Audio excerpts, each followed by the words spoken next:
Menu hari ni kita buat easy run pakai kasut daripada Altosig Hyperblast 3.0. Let's go. Siapa-siapa yang baru nak start running, cari kasut yang tak sakitkan kaki, cushion tebal, design Polawa juga, kau grab yang ni.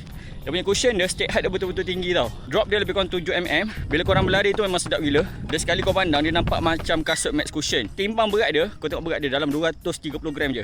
So kau dapat kasut yang cushion ni tebal, empuk dan selesa.